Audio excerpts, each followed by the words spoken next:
하나님의 말씀 나누기 앞서서 우리가 오늘 낮에도 잠깐 이야기했지만 2023년을 마감하면서 올 한 해 감사 제목들, 또 내년에 하나님 앞에 기도 제목들을 나누자는 이야기를 했었습니다. 제가 지금 가지고 있는 게 있는데요, 이게 뭐냐면 여러분들이 지난해 연말에 쓰셨던 것들을 다 정리해서 한 분 한 분 이름과 기도 제목을 적어 놓은 겁니다. 매일 기도하진 않았지만 제가 여러분 한 분 한 분이 어떤 기도 제목을 가지고 올 한 해 임했는지를 이것을 놓고 함께 기도했고, 여러분 앞에 보시면 여러분이 쓰셨던 것들을 이 안에 놓고 제가 예배단에 올라올 때마다 그런 마음으로 기도했습니다. 여러분이 다 쓰셨던 거 이 안에 있었습니다. 올 한 해도 여러분 그런 마음으로 동참해 주신다면 저희가 내년에 우리 교역자들과 함께 계속해서 여러분을 위해서 1년 동안 기도하도록 하겠습니다. 아무쪼록 여러분이 원했던 것들, 바랬던 것들, 응답된 것도 있겠지만 그렇지 않았다 할지라도 너무 낙심하지 마시고 하나님께서 우리들의 마음에 감동하실 때까지 기도하고 하나님 찾고 하나님께 나아가는 여러분 한 분 한 분 될 수 있기를 바랍니다. 하나님 반드시 여러분을 만나주시고 여러분의 삶에 여러분이 미처 경험하지 못했던 놀라운 일들을 행하여 주실 것입니다. 이제 하나님의 말씀을 나누려고 하는데요, 지난 11월 달에 한국의 프로야구 시즌이 끝났습니다. 보통 시즌이 끝나면 포지션별로 최우수 선수를 선발하죠. 그중에 올해 최고의 투수는 패디라고 하는 NC 다이노스 소속 선수가 받았습니다. 사진을 보십시오. 활짝 웃고 있는 모습입니다. 당연하죠. 누구라도 저렇게 최고의 상을 받는다면 웃을 수밖에 없을 겁니다. 그런데 1년 전만 해도 저 사람의 표정은 저렇지 않았습니다.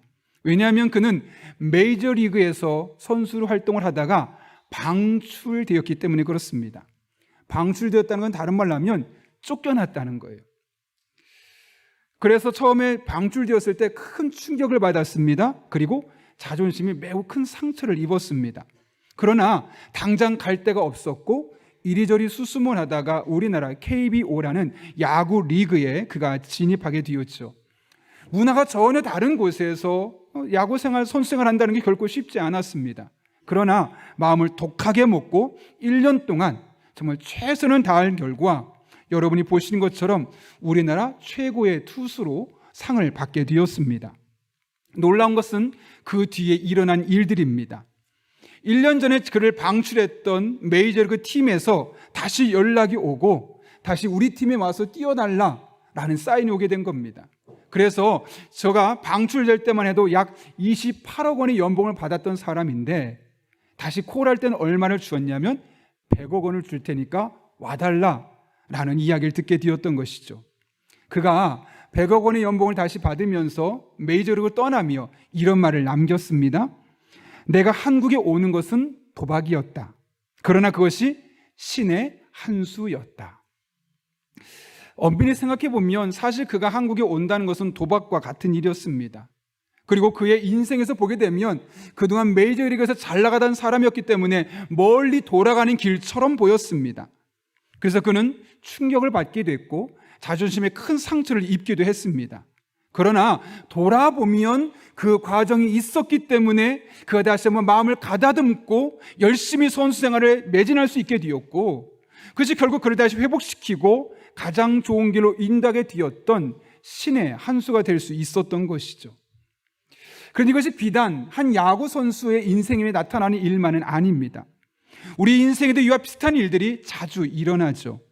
나의 계획과 나의 기대와 전혀 다른 일들이 펼쳐질 때가 있습니다. 그럴 때 우리는 너무나 당혹스럽고 어찌할 바를 몰라서 우왕좌왕합니다. 그러나 시간이 지나 돌아보게 되면 이 모든 것들은 하나님이 나를 위해 하신 것이었고 말 그대로 신의 한 수였다는 사실을 우리는 지금껏 해가 끝날 때마다 경험해 왔습니다. 이것은 하나님께서 하나님의 자녀들을 위해서 일하시는 다양한 방법 중에 하나입니다. 그런데 왜 이렇게 하시는 걸까요? 우리가 좀 예측하기 쉽게, 그리고 내가 원하는 대로 해주시면 아무런 스트레스 없이 편안하게 내 일상을 살아갈 수 있는데 왜 하나님은 우리의 기대와 우리의 예측과 전혀 다른 방법으로, 어쩜 우리를 돌아가게 만드는 방법으로 우리들의 삶 가운데 일하시는 걸까요? 그리고 그런 일들이 우리 삶에 나타날 때 우리는 도대체 어떻게 해야만 할까요? 2024년을 기대하고 준비하는 우리들에게 이 질문은 너무나 중요하지 않을 수 없습니다. 왜냐하면 우리가 2023년에도 이런 일을 경험했던 것처럼 2024년 동일하게 이런 일들이 우리 삶에 나타날 것이기 때문에 그렇습니다. 내가 원하는 대로, 내가 기대했던 대로 되는 것보다는 예측할 수 없는 대로, 기대할 수 없었던 방법으로 일하신 하나님이 우리를 혼란스럽게 만든 일이 반드시 우리들의 삶에 계속해서 나타날 것이기 때문에 그렇습니다. 왜 하나님은 이렇게 일하셨을까요? 다른 말로 하면 하나님은 왜 이스라엘 백성들을 다른 길로 돌아가게 하셨을까요? 하나님은 출애굽, 출이집트한 이스라엘 백성들을 가나안 땅으로 인도하셨습니다. 그런데 누가 보아도 이상한 길로 인도하셨죠. 오늘 본문 17절과 18절의 말씀 보게 되면 하나님께서 이스라엘 백성들을 인도한 길이 나오는데요, 17절 보면 뭐라고 말합니까? 블레셋 사람의 땅으로, 그것이 가깝다고 그래요. 그러니까 가나안 땅을 갈 때는 가장 좋은 길은 어디냐면 블레셋 사람의 땅으로 가는 길이에요. 일종의 지름길입니다. 그렇다면 그 길로 맞는 게 맞아요. 가장 빠른 길이고 때문에요. 그런데 하나님께서 어떻게 인도하셨죠? 18절을 보면 홍해의 광야길로 돌려서 이스라엘 백성을 인도하셨다. 원래 가고자 했던 방향은 블레셋 사람의 땅의 길이었는데 그것을 일부러 돌려서 돌아가게 만드셨다라고 이야기하고 있습니다. 이스라엘 백성들의 입장에서 볼 때 이 같은 하나님의 인도하심은 이상했습니다. 뒤에 사진을 보시면 아시겠지만 블레셋 사람의 땅으로 가게 되면 파란색입니다. 1번을 쓰는 위쪽에 파란색인데 가나안 땅까지 가는 길이 짧습니다. 그런데 일주일이면 도착할 수 있는 길이거든요. 더군다나 그 길은 이미 많은 사람들이 다녔던 길이었기 때문에, 무역로였기 때문에 길을 잃어버릴 염려도 없습니다. 오늘날로 말하면 고속도로 같은 개념이죠. 그냥 쉽게 누구나 찾을 수 있는 길이었습니다. 근데 하나님은 그 위에 있는 파란 길이 아니라 아랫길, 2번을 쓰여 있는 홍해길로, 광야길로 인도하셨습니다.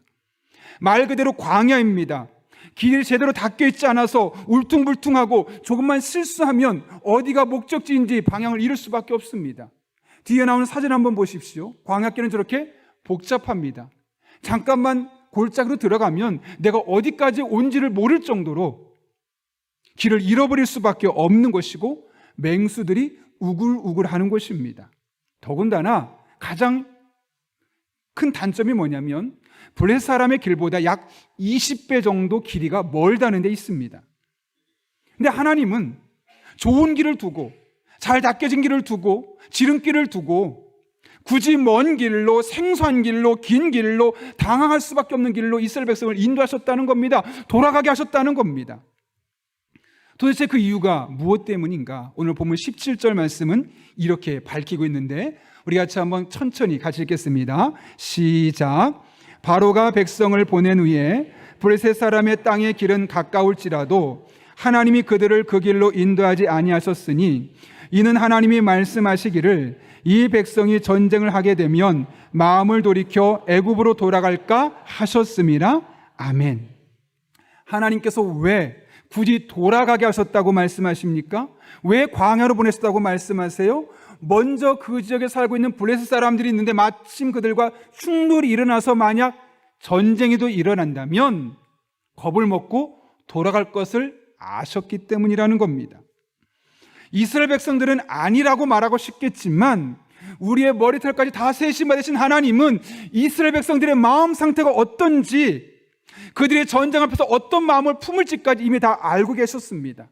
그리고 그들의 그런 성품까지 고려해서 비록 멀지만 가장 안전한 길로, 최선의 길로 인도하시고 있는 모습이 오늘 본문의 말씀입니다. 여러분, 하나님은 실수하지 않으십니다. 우리가 보기에는 실수하는 것처럼 보입니다. 분명히 우리가 볼 땐 이 길로 가야 되는데 너무 먼 길로 돌아가 계신 하나님의 모습을 보면 실수하는 것처럼 보이고 엉터리처럼 보일 때가 있습니다.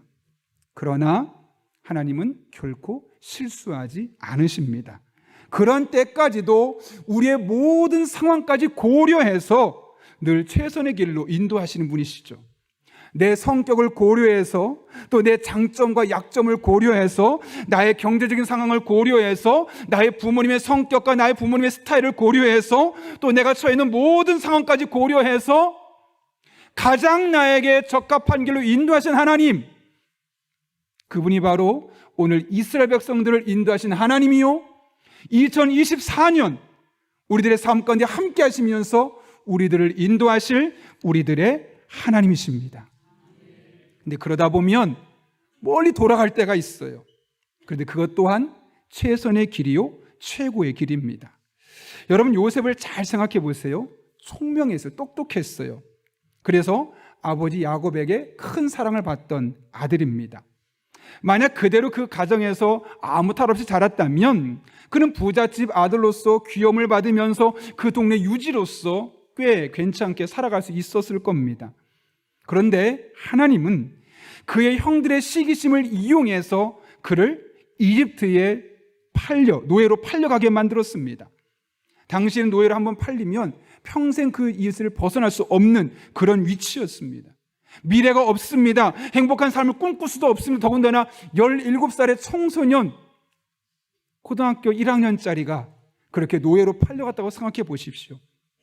설상가상으로 요셉은 보디발의 아내 때문에, 거짓말 때문에 성추행했다는 누명을 쓰고 감옥에 투옥하게 됩니다. 요셉의 인생은 말 그대로 점점 내리막길로 향하고 있었습니다. 이대로면 그냥 감옥에서 죽는 것, 그게 요셉의 남은 인생처럼 보였습니다. 그런데 누가 보아도 내리막길로 보였던 그 길이 사실은 가장 복된 길이었고 요셉을 오르막길로 인도하는 길이었습니다. 그곳에서 요셉이 왕의 충신들을 만나게 되고 결국 이집트의 총리까지 되지 않습니까? 그 결과 그의 모든 가족을 살릴 뿐만 아니라 온 이집트 사람들을 살리는 그런 구원자로서 그가 역사할 수 있게 되었던 것이죠. 여러분, 바로 이것이 하나님이 일하시는 방법입니다. 물론 어떤 분은 이렇게 말할 수 있습니다. 목사님, 요셉이 열심히 공부하고 시험에 합격해서 그 땅에 있는, 애굽 땅에 있는, 이집트에 있는 사람들과 이 공무원들과 경쟁해서 총리까지 오를 수 있는 것도 가능성 아니겠습니까? 라고 반문할지도 모르겠습니다. 그럴듯해 보이지만 이것은 현실적으로 불가능합니다. 왜냐하면 그 당시에 팔레스타인 사람이 이집트에서 요직을 차지한다는 것은 꿈도 꿀 수 없는 일이었습니다. 말도 안 되는 일이었고 절대 불가능한 일이었습니다. 따라서 팔레스타인 사람인 이 요셉이 이집트의 총리가 될 수 있는 방법은 그런 상식적인 방법이 아니라 도저히 경험할 수 없었던 그런 기적 같은 어떤 특별한 계기가 있어야지만 그 땅의 총리가 될 수 있었던 것이죠. 그래서 하나님은 그를 총리로 쓰시기 위해서 노예로 팔려가게 하셨고 억울한 누명을 쓰고 감옥에 들어가게 하셨습니다. 그리고 그곳에서 그 감옥이 아니면 만날 수 없는 사람들을 만나게 하셨고 그를 통해 바로를 만나게 하시며 마침내 총리 대신으로 세워지게 하셨던 것이죠. 여러분, 이런 하나님의 일하시는 모습 보며 좀 전율이 일어나지 않습니까? 많은 사람이 요셉의 인생 보면 실패한 인생이라고 처리했을 겁니다. 취급했을 겁니다. 그런데 하나님이 그를 쓰시기 위해서 얼마나 섬세하게 그의 삶을 간섭하고 계십니까? 비록 길게 돌아가는 것처럼 보였지만 하나님이 그를 통해 일하고 계신 것을 우리가 성경을 통해 보고 있는 바입니다. 토요일에 우리 소문영 장로님이 1층에서 이제 눈이 많이 와서 청소를 하고 있는데 얼마 전에 군에 입대한 병찬이와 통화를 하고 있더라고요. 저도 너무너무 반가워서 잠깐 병찬이랑 통화를 하게 되었는데 병찬이에게 아주 은혜스러운 간증을 들었어요. 제가 오늘 2시 반쯤에 통화를 하고 어제 들었던 이야기를 내가 오늘 설교 때 간증해도 되겠냐 허락을 받고 여러분 앞에 지금 이야기를 하고 있습니다. 병찬이가 처음에 군목을 지원했어요. 군의 목회자로 가서 이제 군대에 있는 청년들에게 내가 복음을 전하고 싶다, 그런 마음이 열정이 있었던 것이죠. 그런데 아쉽게도 선발되지 않았어요. 군목이 뜻이 아닌가? 그럼 내가 좀 운전병으로 갈까? 마음을 먹고 준비를 했는데 딱 1점 차이로 그것도 안 되었어요. 여러분, 이렇게 됐을 때 어떤 마음이 들까요? 막 혼란스럽죠. 마음이 복잡하죠. 나는 이 삶의 순간순간마다 나름대로 결정할 때 하나님의 뜻대로 살고 싶다고, 하나님 원하시는 방식대로 하고 싶다고 이렇게 고민하면서 선택했는데 왜 하나님은 자꾸만 내가 하는 길을 다 막아버리는 거지? 군목도 안 되게 하고 운전병도 안 되게 하고 왜 자꾸 막아버리는 거지? 너무 혼란스러운 겁니다. 도무지 이해가 되지 않았습니다. 그러다가 현역병으로 이제 지원하게 돼서 지금의 훈련소에 가게 되었는데 그곳에서 놀라운 일들이 계속 일어나는 겁니다. 우리 교회 집사님의 사촌 형님이 그곳에 마침 훈련소에 있다고 하면서 내가 얘기 들었다고 너무너무 반갑게 맞이해주고, 또 친구 부모님의 지인이 2달 전에 그곳에 부임하게 되어서 또 그를 잘 해주게 되고, 전혀 인맥도 없는 곳, 한 번도 생각하지 못했던 곳에서 두 사람을 만나면서 이 병찬의 마음속에 하나님이 어쩌면 나를 이곳으로 인도하시는 건가? 라는 그런 기대감이 생겼습니다. 더 놀라운 일이 일어났어요. 훈련소에서 훈련을 마치고 나면 저녁에 심심하잖아요. 아무것도 할 게 없는데 이제 병찬이가 그 군대 같이 동기들에게 찾아다니면서 말을 거는 거예요. 그러면서 예수님이 이야기를 하고 복음 이야기를 하니까 평상시 같으면 전혀 귀를 들을 것 같지 않았던 아이들이 귀를 쫑긋 세우고 막 듣기 시작하더라는 거예요. 이 아이 저 아이가 막 그런 복음을 듣기 시작하는 것이죠. 사실 여러분, 요즘 세대가 전도하기 얼마나 힘든지 몰라요? 20대 청년, 21살, 20살 이 청년들이 예수님 믿는다는 것은 정말 어려운, 거의 찾아보기 힘든 그런 이 상황입니다. 근데 만약 이런 생각해 봤습니다. 병찬이가 군목으로 가게 되었다면 그 청년들이 병찬이의 이야기를 지금처럼 잘 들어줄 수 있었을까? 아니었겠죠. 목사님이고 나보다 나이 많고 듣기 싫어. 아마 믿음 있는 친구들만 들어줄지 믿음이 없는 친구들은 들으려는 흉내도 내지 않았을 겁니다. 그런데 사병으로 가게 되니까 어떻게 해요? 같은 사병에 전하니까 귀를 열고 그 이야기를 다 수용하고 듣더라는 거죠. 그제서야 하나님이 왜 나를 군목 시험이 안 되게 하셨는지, 왜 운전병을 1점 차이로라도 떨어지게 해서 아쉬운 마음을 갖게 하셨는지 알게 되었다는 거예요. 어쩌면 군목을 하는 것보다 더 자연스럽게 아이들에게 복음을 전할 수 있는 환경을 열어주기 위해서, 또 군목으로 갔을 때는 경험할 수 없었던 사병만 경험할 수 있는 그들의 마음을 알도록 하기 위해서 하나님께서 나를 이곳에 보내신 것이 아닌가 생각하게 되었던 것이죠. 그리고 이것은 하나님이 인도하셨구나 라는 것을 깨닫게 되니까, 그전에는 군목에서 탈락한 것이 아쉬웠거든요. 하나도 아쉽지 않은 거예요. 운전병이 되지 않은 것이 하나도 섭섭하지 않은 거예요. 오히려 하나님이 일하신 것을 흥분하면서 감탄하면서 간증할 수 있게 되는 것이죠. 여러분, 하나님의 인도하심은 완벽합니다. 철저합니다. 빈틈이 없습니다. 이에 대해 시편 139편에서 다윗이 이렇게 고백하죠. 우리말 성경입니다. 1절부터 9절, 10절까지 말씀이기 때문에 한번 천천히, 쉬운 번역이기 때문에 한번 묵상하는 마음을 읽었으면 좋겠어요. 같이 읽겠습니다. 시작. 오 여호와여, 주께서 나를 살펴보셨으니 나를 아실 것입니다. 내가 앉고 서는 것을 아시고 주께서는 내가 길을 다니는 것과 내가 눕는 것을 아시니 내가 하는 모든 일을 샅샅이 알고 계십니다.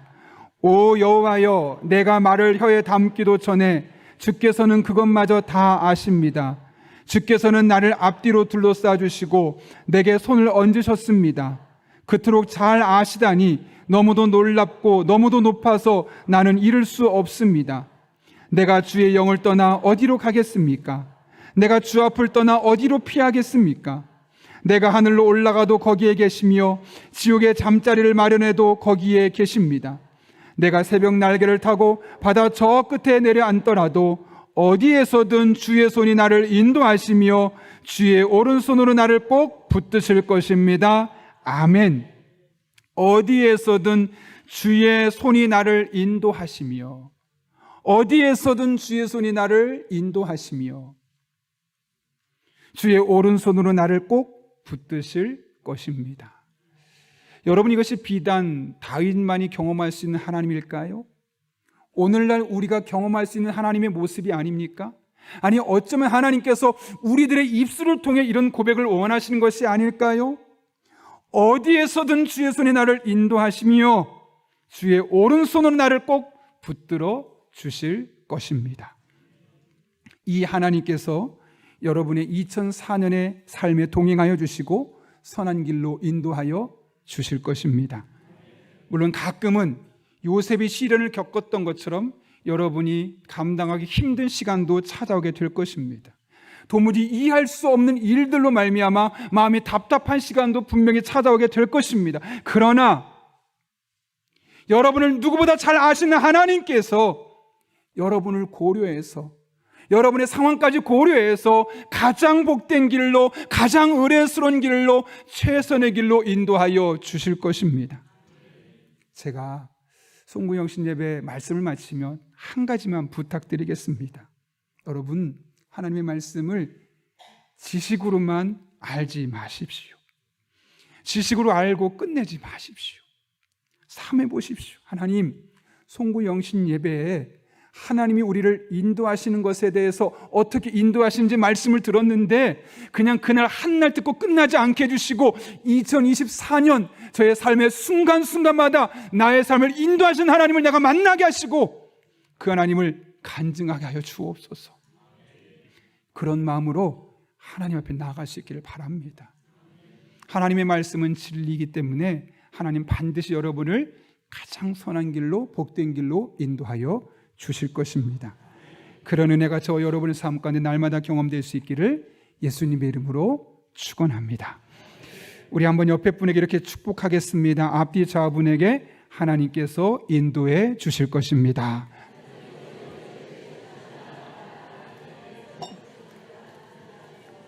제가 기도하겠습니다. 살아계신 하나님 아버지, 우리 한 사람 한 사람을 2023년 송구영신 예배에 참석하게 하시고 2024년을 시작하며 우리의 삶을 인도하시는 하나님을, 나를 가장 잘 아시는 하나님께서 가장 나에게 합당한 길로 인도하시는 하나님을 말씀을 통해 깨닫게 하신 것 진심으로 감사를 드립니다. 깨달음이 그치지 않게 하시고 알미 그치지 않게 하시고 이 하나님 붙들고 이 하나님 의지하며 나아갈 때 우리들의 삶의 순간순간 가장 선한 길로 인도하시는 하나님을 경험하고 하나님을 간증하며 살아갈 수 있는 복된 한 해 되게 하여 주옵소서. 그렇게 우리 성도들 축복하실 줄로 믿사오며 예수님의 이름으로 기도하옵나이다. 아멘.